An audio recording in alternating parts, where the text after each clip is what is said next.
ওম নমো ভগবতে বাসুদেবায়।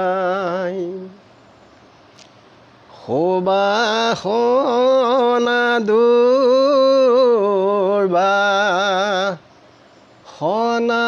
দুই বন্ধৰ মুখ্যৰ মূল হেতু শুনা যে নমতে উপজয় অপুৰুষত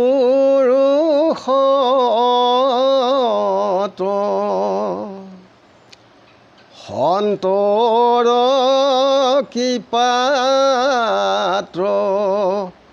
সুবাসনা সুখে পুৰুষক পাৱে জানা হুৱে দুৰ্বাসনা সন্তৰ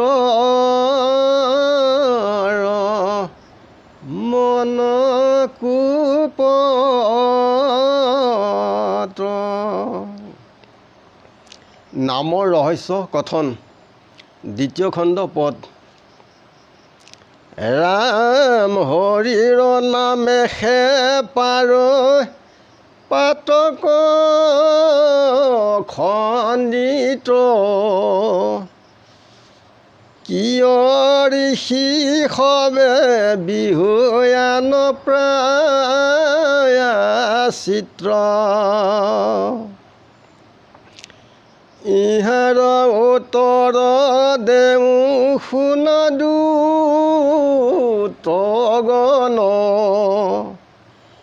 ব্ৰাহ্মজনী আত্ৰ পৰে যত মহাজন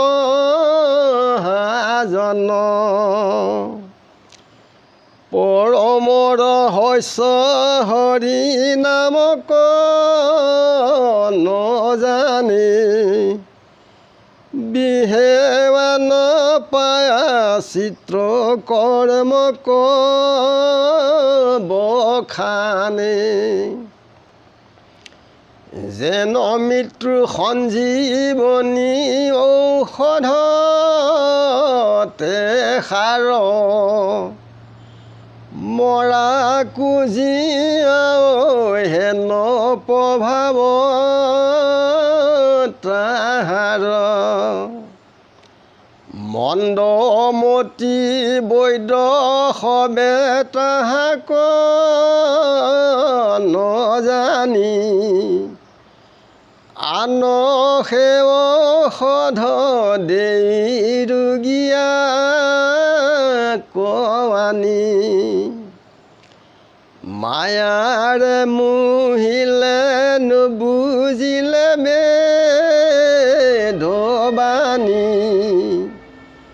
কৰ্ম কৰি অক্ষয় স্বৰ্গক সাধু প্ৰাণী কৰ্মকাণ্ড বেদতে সেমতি ভৈল জৰ জপবত্ৰ যজ্ঞ কেশে দেখ কৰ্ম বৰ মিলাও সম্ভাৰ কৰি অনেক পাৰমে উচাৰিয়া মন্ত্ৰ পঢ়ি জয় মহাদম্ভে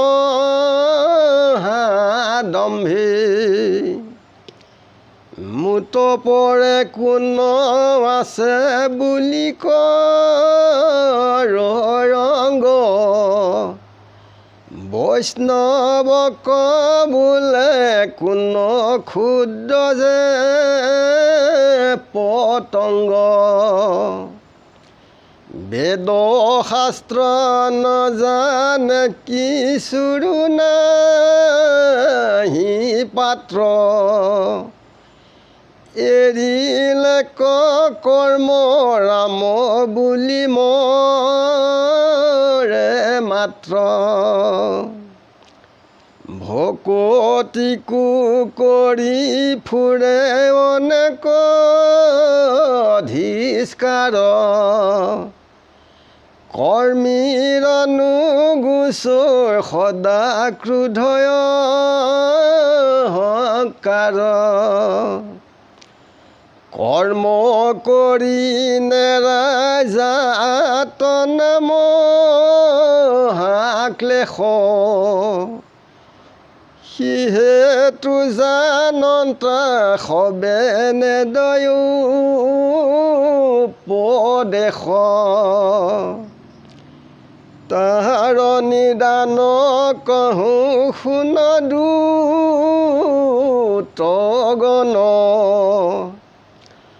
কৰ্ম মলে স্বৰ্ণ কৰে অজ্ঞানীৰ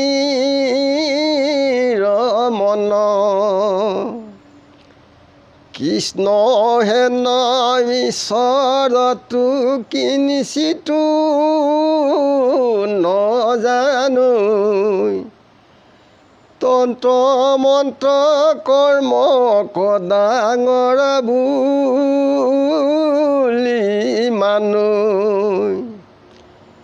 অস্ফুট কঠিন মন্ত্ৰ দুষ্কৰ কৰ্মত সদায় তাহাৰ শ্ৰদ্ধানুগোচ মনত কোমল অক্ষৰ স্পষ্ট ৰাম কৃষ্ণ নাম অল্প বুলি মেৰৈ বোলে বাট কোন কাম কৰ্ণে অনুশুনে বাৰ কথা কহন্তে নাম উপদেশ নেদুয়েতেকে মহন্তে নাম নকৈ বাৰ আৰু অভিপ্ৰায় আছে থাকে যেন যদ্যপিপোষণ সিংহ কাছে যদি চাৰ চিগালেৱাৰ কৰো চাপি তাক খেদাই বাক নেদো সিংহক তথাপি সেই মতে হৰি নাম পৰম মংগল যাক উচ্চাৰণে পাওঁ মহামুখ্য ফল পাপ পায়া চিত্ৰ মৃত্যু কোন চাৰ কাম এহি বুলি জানন্তায়ো নকৰিলা নাম যমে কিংকৰক কৈছে যে হৰি নামে সকলোবিলাক পাপ ধ্বংস কৰিব পাৰে যে ইয়াত স্মৃতি শাস্ত্ৰও কৈছে কিন্তু সেইবিলাকো মিছা কিন্তু কেৱল হৰি নামেহে সকলো পাপবিলাক মষিমূৰ কৰিব পাৰে তেতিয়া কৈছে যে ঋষিসকলে যিবিলাক প্ৰায়শ্চিত্ত বিহিলে এইবিলাক কিয় বিহিলে তেতিয়া যমদূতক উত্তৰ দিছে যে 12 বৈষ্ণৱ মহাভকতৰ বাহিৰে এই কথা আনে নেজানে পৰম ৰহস্য হৰি কথা নেজানি পেলাই আন কৰ্মৰে তেওঁলোকে কি কয় পাপৰ প্ৰায়শ্চিত্ত কৰে, যেনে তপ ব্ৰত আদি কৰি যিবিলাক বেদৰ সন্মত নহয়। মৃত্যু সঞ্জীৱনী যি মহা ঔষধ, সেই ঔষধ মহাকৈ জীয়াব পাৰে ঈশ্বৰ কৃষ্ণৰ নামৰ প্ৰভাৱ। কিন্তু তাক নাজানি মন্নমৈত্য বৈদ্যসকলে কি কৰিছে, ৰোগীক আন তন্ত্ৰ মন্ত্ৰৰ ঔষধ দিছে। তেওঁলোকক কি কৈছে যে মায়াই মোহিলে বেদৰ যি পৰমাৰ্থ তত্ত্ব এয়া বুজি নাপায়।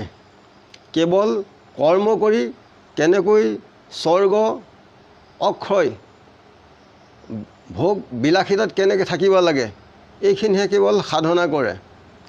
কৰ্মকাণ্ড বেদত তেওঁলোকৰ মতিটো কি, জ্বৰ একো নাই। কেৱল ব্ৰত জপ এই যজ্ঞকেই তেওঁলোকে ডাঙৰ বুলি ভাবে, কাৰণ সেই ধন টকা পাইছে তেওঁলোকে চলিব পাৰে। যে অনেক সম্ভাৰ কৰি লয় গোটাই পেলাই, তাত বেদ মন্ত্ৰ উচ্চাৰি পেলাই কি কৰে, মহাদম্ভে তাত যজে যে মোতকৈ আৰু কোন আছে এইবুলি তেওঁ কি কৰে, মনতে ৰংগ কৰে। যে বৈষ্ণৱক কয় যে তহঁত কিমান ডাঙৰ মানুহনো, এইবুলি তেওঁলোকে ক্ষুদ্ৰ পতংগ বুলি ভাবে। বেদ কৰ্ম ইয়াৰ বিষয়ে একো নাজানে, কেৱল কৰ্মবিলাক এৰি বেদৰ অবিহিত কৰ্ম কৰে, কিন্তু কেৱল ৰাম বুলিহে মৰে। যে ভক্তিৰ যিটো পথ, এই ভক্তি তেওঁলোকে কি কৰে, ধিষ্কাৰ কৰে যে তহঁতে এনেকৈ ভকতি কৰিছনে, এনে বুলি তেওঁলোকে ঠাট্টা কৰে। যে কৰ্মী সদায় ক্ৰোধ আৰু অহংকাৰ কেতিয়াও দূৰ নহয়। যে কৰ্মক কেতিয়াও যাতনাৰ পৰা ক্লেশৰ পৰা কেতিয়াও আঁতৰ হ'ব নোৱাৰে। সেইকাৰণে জনালোকেও তাত উপদেশ নিদিয়ে ঈশ্বৰ কৃষ্ণৰ নাম গুণ। যে তেওঁলোকৰ কৰ্ম মলেৰে তেওঁলোকৰ মনটো জ্ঞান শূন্য কৰি ৰাখে, সেইকাৰণে ঈশ্বৰ কৃষ্ণক নাজানে। যে কৃষ্ণ ঈশ্বৰ এই কথাখিনিও তেওঁলোক কিঞ্চিত মনত তাৰমানে নেভাবে বা চিন্তাও নকৰে। যে কেৱল তন্ত্ৰ আৰু মন্ত্ৰ ইয়াক তেওঁলোকে ডাঙৰ বুলি ভাবে, কাৰণ এই ব্যৱসায়টো কৰি তেওঁলোক চলি থাকিব পাৰে। যে অস্ফুট যিটো কঠিন তেওঁলোকৰ মন্ত্ৰ পৰম দুষ্কৰ, তথাপিতো তাত শ্ৰদ্ধাই তেওঁলোকে নিতৌ কৰে, কিন্তু তাত একো ফল নাই। যি ঈশ্বৰ কৃষ্ণৰ নাম সুকোমল স্পষ্ট, যে তাক অলপ বুলিয়ে তেওঁ যিবিলাক বেদৰ অবিহিত কৰ্ম কৰে তেওঁলোকে এৰি দিয়ে, ইয়াত বোলে একো কাম নাই ইয়াৰ। আৰু ঈশ্বৰ কৃষ্ণৰ নাম কৰ্ণেও নুশুনে। সেইকাৰণে একান্ত ভক্তসকলে মহন্তসকলে তেওঁলোক কেতিয়াও ঈশ্বৰ তত্ত্বৰ উপদেশ নিদিয়ে। আৰু নকয় যে য'ত পোষণ সিংহ থাকে তাত চিগালে আৱাৰ কৰিলে তাত কেতিয়াও তেওঁলোকে মাত নিদিয়ে। যে শিয়াল খেদিবৰ কাৰণে কেতিয়াও সিংহ নালাগে। ঠিক তেনেকৈ সেইমতে হৰিনাম হৈছে পৰম মংগল, যাক অজামিলে স্মৰণ কৰাৰ লগে লগে দুখ দুৰ্গী পাপ সকলোবিলাক এৰাই তেওঁ বৈকুণ্ঠগামী হৈছে। যে আন প্ৰায়শ্চিত্তত একো জীৱই লাভ কৰিব নোৱাৰে, সেইকাৰণে জনালোকেও সেইকাৰণে নকয়। মাধৱৰ নিন্দা শুনিয়া যিজনে দূৰ নোহি সমাজৰ, সবে ধৰ্ম এৰুই নৰকত পৰুই কল্যাণ নাহিকে তাৰ। যে ঈশ্বৰ কৃষ্ণৰ মাধৱৰ যিনি নিন্দা শুনি সেই সমাজৰ পৰা যিনি আঁতৰ নহয়, তেতিয়া সকলো ধৰ্মই এৰা দিয়ে আৰু পাপত পৰিবলগীয়া হয়, আৰু জীয়াই থকাৰ জীৱনত কেতিয়াও কল্যাণ সাধন নহয়। সেইকাৰণে ঈশ্বৰ সিদ্ধি বেদৰ যিখিনি শাস্ত্ৰ ধৰ্মৰ যিখিনি মত, এই মতত আগবাঢ়িলে বৰ্তমান মৃত্যুৰ পাছতো জীৱৰ জন্ম জন্মান্তৰে মংগল হয়। ইমানতে সবাৰ চৰণত সেৱা জনাই ৰাখিছোঁ। কোটি কোটি ঘোৰ অপৰা ধনীতে কৰয় আমি দুৰাশয় হে হৰি মোক দাস হেন মানি খমিও কৃপাময় ৰাখমিও কৃপাময় গুৰু সবাৰ চৰণ সেৱা পদধূলি আমাৰ ধৰ্মৰ সিহঁতক ৰামকৃষ্ণ নাম স্মৰণ কৰিবলৈ ৰাম ৰাম গুৰু বিষ্ণু কৃষ্ণ।